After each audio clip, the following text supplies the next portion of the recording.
Update sa mga kandidatong nagsumite ng SOSE sa itinakdang deadline at ang panukalang batas kaugnay ng term extension ng barangay at SK officials. Ating pag-uusapan kasama si Director John Rex Laudianco, ang tagapagsalita ng Commission on Elections. Magandang tanghali, sir. Welcome back.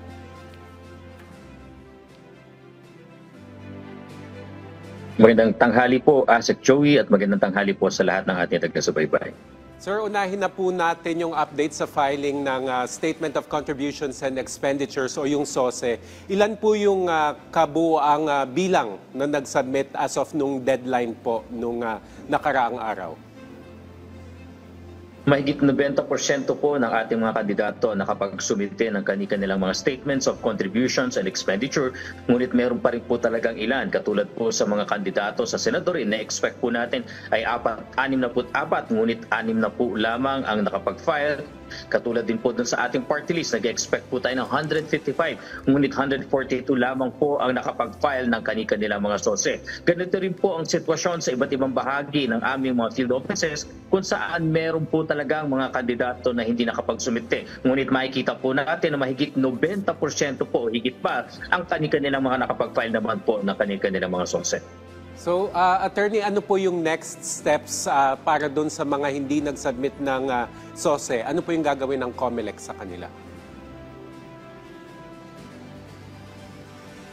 Sisiyasatin po natin ang ating database dahil ayon po sa Section 14 ng Republic Act 7166, kapag ikaw ay hindi nakapag-file o kaya na-late ng pagpa-file ng SOSE, ito yung tinatawag natin na first offense kung saan mapapatawan ka ng multa dahil sa hindi pag-comply. O kaya po kung ikalawang pagkakataon na po nila na hindi nakapagsumite ng kanilang SOSE, bukod po sa multa ay mapapatawan po sila nung tinatawag natin na cancellation o perpetual disqualification. Kaya kung matatandaan nyo po, Asek Joey, nung nakarang halalan, merong mga ilang kandidato na ang COMELEC mismo ang nag-administratively cancel ng kanilang COC dahil nga po dun sa paglabag dun sa 2 beses na hindi nakapagsumite ng SOSE. At asahan nyo rin po, Asek Joey, sa mga susunod na araw, ilalathala po, gaya ng naipangako ni Chairman Garcia, ilalathala po namin sa aming website ang mga statements of contributions and expenditure ng lahat ng mga kandidato. Opo, nabanggit nyo, Attorney, yung fine. May mga nagbumungkahi po daw na dahil parang tila napakababa ng fine, dapat taasan para mag-comply yung mga kandidato na mag-submit talaga ng kanilang SOSE. Ano po yung masasabi ng COMELEC dito? Ang COMELEC naman po ay bukas sa ganitong panukala kung ito po ay magiging parte ng pag-aamyenda sa ating batas, at inaaral na rin po namin kung sa pamamagitan ba ng COMELEC resolution ay maaring magawa ito. Asahan nyo po na gagawin po ito ng COMELEC. Ngunit ang mas mabigat po kasi, bukod po dun sa fine ay tinatawag nga po na 2-strike rule na nabanggit natin kanina. Kapag 2 beses na po kasi sila na hindi nakapagsumite ng SOSE, ay talagang hindi na sila papahintulutan pang kumandidato. Dapat po alam ng lahat ng kandidato yan na kapag ikaw ay nagsumite ng COC, naging kandidato, ikaw ay may obligasyon na mag-file ng SOSE sa tinakdang oras. At ito po ay 30 days lamang pagkatapos ng halalan. Wala pong extension ang 30 days na yan dahil batas ng po mismo ang nagsasabi.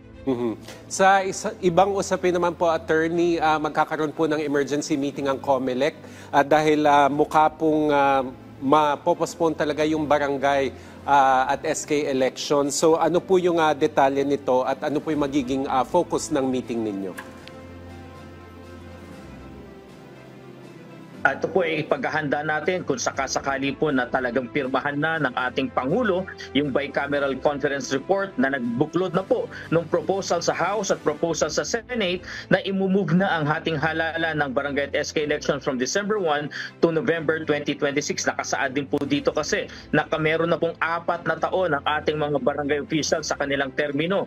3 beses po pwedeng makatakbo o 3 termino ang kanilang limit, ngunit after the 3rd term po ay wala na. Yun na po yung last. At sa SK naman po, may 4 na taon din, ngunit 1 term lamang po, no re-election. Pinaghahandaan na po namin ano ang mga pwedeng matigil na sa ngayon, ano yung talagang dapat matigil na.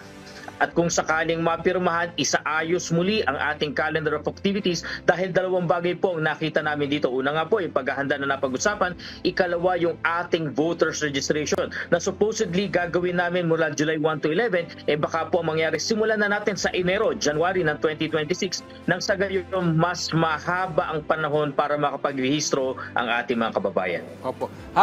Habang naghihintay pa po tayo sa magiging desisyon ng Pangulo, meron na po bang paghahanda na ginawa yung COMELEC at ano-ano po yung mga paghahandang ito? Ito po ay ang pating pagbabalangkas una ng seguridad, ang pagsasaayos po ng ating mga project of precincts, ang pagbabalangkas po ng mga resolutions na nakikita nyo na po sa ating website. At ito nga po ang paghahanda natin sa July 1 to 11 na voters registration. Kung matatandaan po kasi natin, hindi lamang po nakaboto no nakaraan, kundi yung magiging 18 by December 1. Pwede nang bumoto sa barangay elections at yung 15 years old at magiging 15 years old by December 1 ay makakasali po sila doon sa tinatawag natin ang katipunan ng kabataan na siyang bumoboto doon po sa ating sangguniang kabataan elections. Yan po yung pinakamalaking bahagi ng paghahanda. As to the procurement po, wala pa naman pong napoprocure ang COMELEC sa ngayon at kung sakali man po inuuna po namin habang naghihintay po kami, inuuna po namin yung pwedeng gamitin pa sa susunod na halalan. Yung mga hindi masisira, yung hindi mga sensitibong gamit. Yung pong medyo sensitibo, yung matutuyo tulad ng mga markers, indelible ink, yung mga thumbprint takers, huli na po namin pinoprocure yan. Just in case mapuspon talaga, ay tsaka na lang po namin sila bibili. Sakali, sir, na mapospone talaga yung barangay at SK elections, ano po yung magiging mode? Manual pa rin ba o will we consider na automated na rin ito? Manual elections pa rin po ang ating barangay at SK elections, Joey. Dahil kung titingnan po natin, pag automated elections, naka-imprenta ang pangalan ng kandidato sa balota. Nung nakaraang elections po, meron tayong 1,667 na iba't ibang uri ng balota. Equivalent po ito sa iba't ibang munisipyo at mga syudad. Pero pag barangay po, meron tayong mahigit 42,000 barangays na iba't ibang klase rin ng kanilang balota. Medyo mahirap pong gawin ito sa automated elections. Napakaraming uri ng balota. Ikalawa, wala rin po yung advantage kasi ng automated elections. Tingnan niyo po, pag manual elections po kasi, binababa namin ang laman ng bawat presinto ng mga botante na mga nasa 400, 600 lamang. Pag automated elections po kasi, nasa 800 to 1,000 tayo. At doble na lamang po natin ng bilang ng mga teachers na naninilbihan nang mapadali po ang pagbilang ng kanilang mga boto. Isa pa po sa hindi kinakailangan kasi yung transmission ng mga boto. Kung matatandaan po natin, saan tayo bumoto na paaralan, doon na rin po bibilangin ang boto at doon na rin basta po proklama ang mga nanalong kandidato. Kaya hindi po kinakailangan talaga ng automated elections. Doon naman po sa registration ng ating mga kababayang overseas Filipino workers, sa Nobyembre po ba ito? On track pa rin ito? At ano po yung detalye nito? Tama po kayo, sa Nobyembre pa rin po natin bubuksan muli ang registration ng ating mga overseas Filipinos. Ito po ay mas mahabang panahon para mapagbigyan sila. Alam natin, medyo malalayo ang konsulado at embahada, medyo po merong kailangan i-timing sa schedule ng kanilang mga trabaho dahil hindi naman kapareho dito sa Pilipinas at hindi ganun karami ang ating registration sites. Kaya po sa ating mga kababayan abroad, sinisimulan po natin ang mahabang panahon ng inyong registration tungo sa 2028 elections nang sa gayon sapat na panahon, sapat na bilang ng pagkakataon sa inyo para makapagparehistro. At hinihiling po namin muli, pahalagahan ng inyong karapatan, pahalagahan ng ito pa rin ng inyong obligasyon dahil mahalaga ang inyong boses sa ating demokrasya tungo sa 2028 elections. Kamusta naman, sir, yung paghahanda natin para sa BARM parliamentary elections?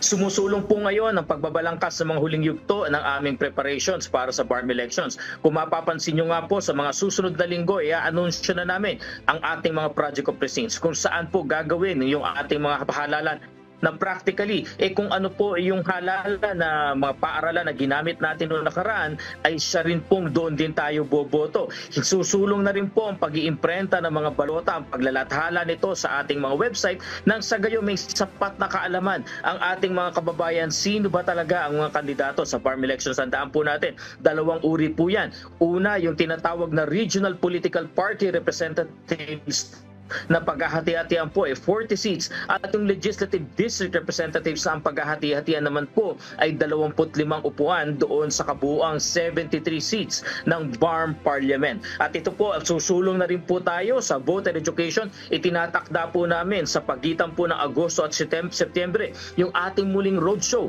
Voter education, voter information, paggamit, pagboto, subok po at yung ating automated counting machine nang sa gayon mapamiliarize, maalam muli ng ating mga kababayan kung gaano kadali bumoto dahil ang sabi po sa Republic Act 12123 kung ano ang sistemang ginamit noong May 12, 2025 elections, ganon din ang sistema na gagamitin dito sa BARM elections dahil karugtong lamang po ito. Attorney, kamusta po yung pakikipag-ugnayan ninyo sa AFP, PNP, pati sa BARM government mismo patungkol naman po sa security? Meron po bang special considerations para sa halalang iyon? Tama po kayo. Isa po sa dahilan kung bakit nabalangkas ang Republic Act 12123 na naglipat ng halalan sa BARM mula May 12 patungo sa October 13 ay yung seguridad. At dahil tumatalima po dito ang COMELEC, kami po ay maagang nag-usap ng PNP, ng AFP, kasama na po ang Philippine Coast Guard, talakayin ano-ano ba ang seguridad na maaari nating ma-improve na mailatag para mas maganda pa ang mas maayos ang ating seguridad sa BARM elections na yan. Ikalawa, sino-sino ang gagamitin ng mga itataas bilang special electoral boards, bilang paghahanda. Kung sakaling may aatras ng mga ating mga electoral boards, agad ay may kapalit na Philippine National Police o iba pang kawani ng pamahalaan. Nang sa gayon, walang delay, walang failure of elections. At titignan po natin at dito po talagang magiging mahigpit tayo. Ang pagbabantay hindi lamang sa botohan, ngunit pati na rin doon sa deployment ng balota, sa pagsiset up ng makina, yung pag-deploy mismo ng makina, yung ating mga repair hubs at yung seguridad pati na ng mga electoral boards. At bilang panghuli, syempre po ang layunin po natin dito mula pa sa voter education lang, maging secure na tayo, maramdaman ng ating mga kababayan na talaga sila ikabahagi dito sa ating BARM elections na ito. At mula voter education, roadshow, maging maramdaman nila ang seguridad nang sa gayon hindi po sila matakot bumoto sa October 13. Ang dami natin na pag-usapan, attorney, yung SOSE, yung possible postponement ng barangay elections, OFW registration, pati BARM elections. So, kayo na po ang bahala. Mensahe at paalala nyo na lamang po sa ating mga kababayan na nanonood at nakikinig ngayon.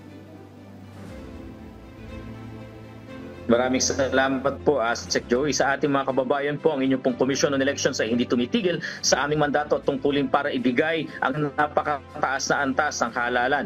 Yun pong katatapos lang natin na halalan, sumusulong pa rin po ang tinatawag natin random manual audit kung saan mahigit 700 na ballot boxes po, balota, mano-manong binibilang. Nakatapos na po na mahigit 711. Ongoing po ang mahigit 50 ngayon at 27 na lang po yung natitira namin gagawin. Matatapos na pong random manual audit at kinagagala ko pong ibalita sa inyo na sa pagbibilang ng boto direkta mula sa balota 99.9% accurate po. Walang discrepancy, walang pagbabago. Ito pong nagpapatunay na kung ano ang nilabas na bilang ng ating makina ay nagko-correspond at tugma ito mismo dun sa balota na binotohan ng ating mga kababayan. Kaya po sana sa ating mga kababayan, bigyan niyo po ng tiwala ang ating sistema dahil nakikita naman po labas ng eleksyon. Ito na po, mano-mano binibilang ating balota. Higit sa lahat po, subaybayan ang mga gawain ng COMELEC patungo sa BARM elections at sa inaabangan po nating barangay at SK elections. Maraming salamat po.